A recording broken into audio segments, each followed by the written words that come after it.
بدها تساوي الجذر التكعيبي لل 16 زائد الجذر التكعيبي للأربعة زائد 1. أوجد إكس زائد 3 على إكس الكل أس 15. خلينا نشوف المطلوب لحتى نحاول نوصل، نشوف المعطى لحتى نحاول نوصل للمطلوب. المعطى لو لاحظنا بنلاحظ انه الجذر التكعيبي لل 16 والجذر التكعيبي للأربعة، أنا بعرف انه في علاقة واضحة بين ال 16 والأربعة، انه 4 تربيع بدها تساوي 16، فأول شيء بيخطر على بالي اني أحول ال 16 ل 4 تربيع. خلينا نقول انه إكس بدها تساوي الجذر التكعيبي لل 16 هو عبارة عن الجذر التكعيبي للأربعة. الأربعة التربيع فيها أحطه هون على الأربعة أو خارج الجذر كله، سواء كانت هون الاثنين أو بهذه الصورة ما في أي إشكالية، نفسها بتساويها. زائد الجذر التكعيبي للأربعة زائد 1. لاحظوا إنه في الحد الأول قدرنا نحصل على الجذر التكعيبي للأربعة، في الحد الثاني أيضا الجذر التكعيبي للأربعة، الحد الثالث 1. هل بنقدر من خلاله نوصل للجذر التكعيبي للأربعة لحتى نقدر ناخذ عامل مشترك ونحاول نتوصل لحل السؤال؟ بلاحظ انه الواحد لو ضفنا عليه 3 ممكن يصير 4، ولكن بدنا نضيف 3 لتوازن المعادلة في الطرفين.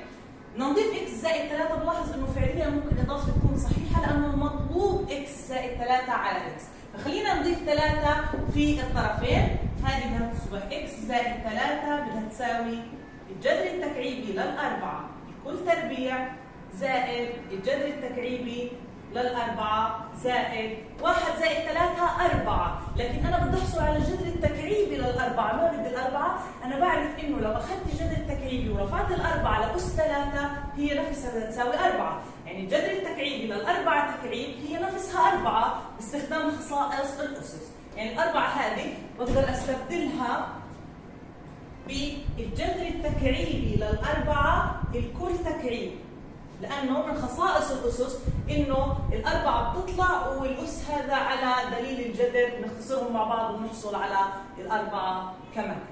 الآن فيها آخذ عامل مشترك، عندنا الجذر التكعيبي للأربعة تربيع، الجذر التكعيبي للأربعة، الجذر التكعيبي للأربعة الكل تكعيب، العامل المشترك اللي بينهم الجذر التكعيبي للأربعة، خلينا ناخذه عامل مشترك. إذا إكس زائد 3 بدها تساوي الجذر التكعيبي للأربعة كعامل مشترك، يتبقى من الحد الأول الجذر التكعيبي للأربعة.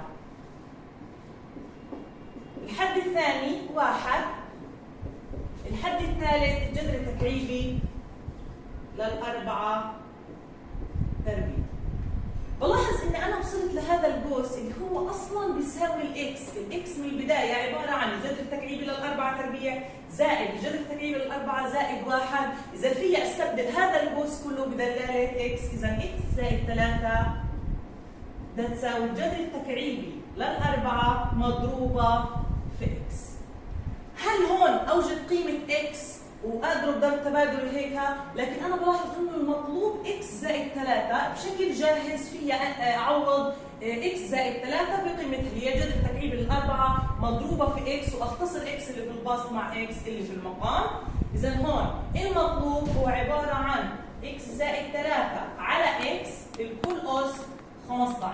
هذا كله بده يساوي اكس زائد 3 اللي في البسط اوجدنا قيمتها الجذر التكعيبي للأربعة اكس، الجذر التكعيبي للأربعة مضروبة في إكس على إكس الكل أس 15. هذا المطلوب عندي باختصار إكس في البسط مع إكس في المقام، اختصرهم مع سوا ينتج عندي الجذر التكعيبي للأربعة الكل أس 15.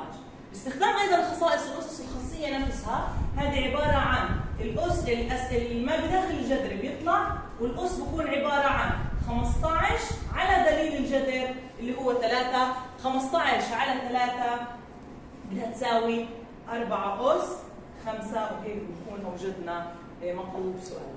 طبعا احنا اختصرنا هون اكس وقسمنا على اكس، طبعا معروفه انه اكس في السؤال لا تساوي صفر، لانه هذا المقدار استحاله يساوي صفر، لذلك كان المطلوب المقام في اكس عادي، كان شغلنا اختصار. إذا هذا كان حل سؤالنا اليوم. فكرة سؤالنا اليوم كانت اللي هي استخدام خصائص الجذور وخصائص الأسس لحتى نوصل للمطلوب. يعطيكم ألف عافية.